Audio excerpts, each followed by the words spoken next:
Il y a aussi un problème chez les écologistes. L'écologie dominante a codé la question écologique, a refusé, en tout cas, de lui donner un horizon révolutionnaire, à bonne distance de la question sociale et de la lutte des classes.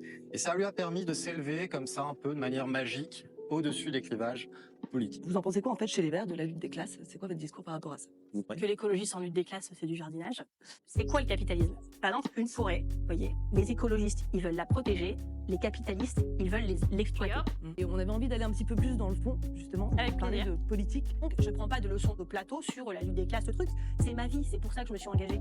Parce que c'était pas juste parce que chez moi, on meurt de... Mais pour moi, l'écologie peut même être une forme de domination de classe. On illustre, l'écologie par un homme sur son vélo qui va travailler. C'est une domination de classe parce qu'on peut aller à vélo travailler quand on a un travail qui est proche de son domicile, quand on n'a pas de charge de famille très fort, quand on n'a pas de problème physique, quand on n'a pas d'horaire décalé. Du coup, quelle est finalement la base un petit peu idéologique? Parce que comment vous essayez de concilier à la fois l'écologie libérale, l'écologie radicale? On porte beaucoup de radicalité, mais la radicalité n'exclut pas le fait de prendre ses responsabilités.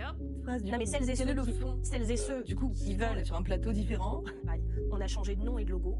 C'est un détail, mais c'est très symbolique. C'est pas important. Hein. Ouais, Et du coup, qu'en fait, comme je vous disais, on peut mais parler je vais du vous dire- fond, on fait des idées. Je vais vous dire, des idées moi, je du veux parti. qu'on arrête de se branler la noux. En fait, je n'aime pas qu'on cherche à subdiviser l'écologie et les écologistes. Donc Sandrine C'est un Rousseau truc- et Yannick Jadot, ils portent les mêmes projets politiques. Ils les portent avec deux manières différentes. Le qualifier de plein de manières, mais ce rapport capitaliste est en train de mettre nos conditions de vie sur Terre en danger.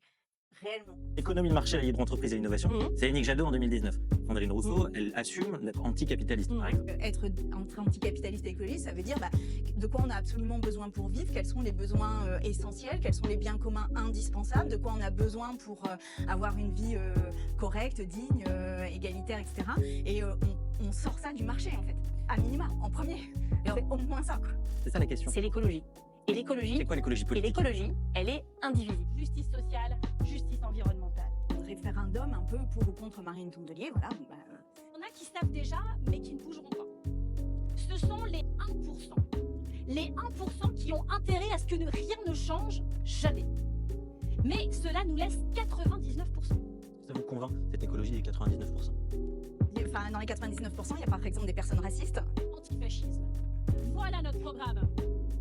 Il y a une étape préalable que tout le monde évite soigneusement dans le moment. Le projet. Ben oui.